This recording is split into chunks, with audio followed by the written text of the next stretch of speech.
Never stop reading Bible. Today, we're jumping into a pretty high-stakes family drama all about securing a legacy. It's a story that's really driven by a crucial mission, a chance encounter at a well, and believe it or not, a bitter rivalry that starts before two brothers are even born. All right, let's get into it. First, we're going to follow a critical mission to find a wife. Then, we'll see a truly fateful encounter, mark the end of an era for a major figure, and finally, dig into the wild origins of a legendary sibling rivalry. So to kick things off, we have the patriarch Abraham.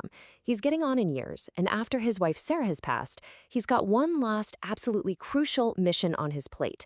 He has to find the right wife for his son and heir, Isaac.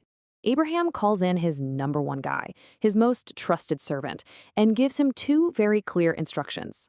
First, you need to go all the way back to my homeland and find a wife from my own family.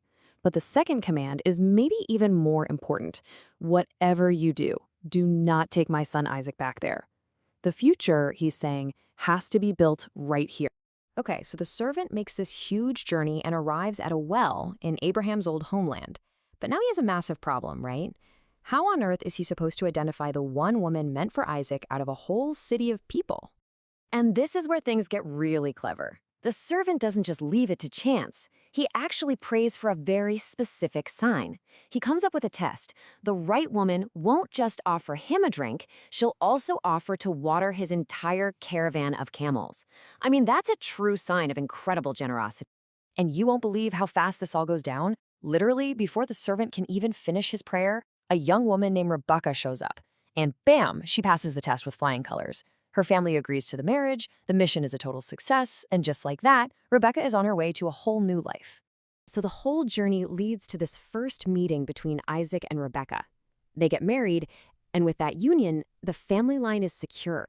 That central promise that this whole story is built on, it's now safe for the next generation.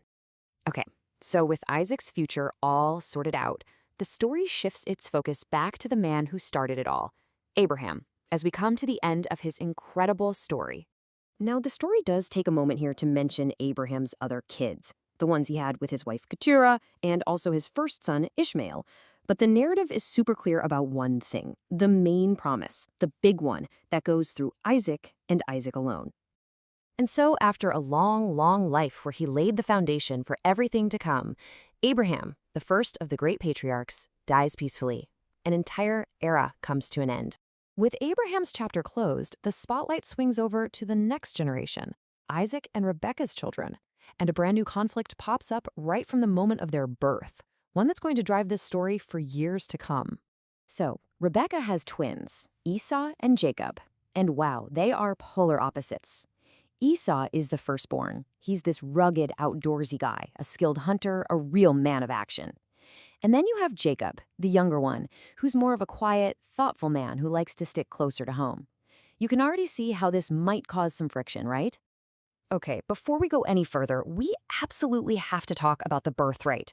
In this culture, this was everything. This wasn't just some fancy title. We're talking about real power, a double share of all the family wealth, and, most importantly, the responsibility of leading the entire clan. And that brings us to this one single moment that seems so small but changes everything. One day, Esau comes in from hunting, and he's just exhausted and starving. He sees Jacob has made some stew, and in a moment of pure impulse, he agrees to trade his entire birthright, his future, his honor, his inheritance, for a single meal. He just completely dismisses how valuable it is. So after all that, what's the big picture here? What stage has just been set for everything that's about to happen next? Well, what we're really seeing is the torch being passed from Abraham to Isaac. But at the same time, the story is immediately setting up the next generation's huge conflict, this rivalry between Jacob and Esau. It really reinforces this idea of a guided destiny, while keeping the focus squarely on how important lineage and promises are to the whole narrative. And it kind of leaves you with this big question, doesn't it? When a great legacy, whether it's money or power or a sacred promise, is handed down from one generation to the next, is it almost inevitable that it's going to create competition and conflict? Thanks for joining us for this explainer from the Center Studio.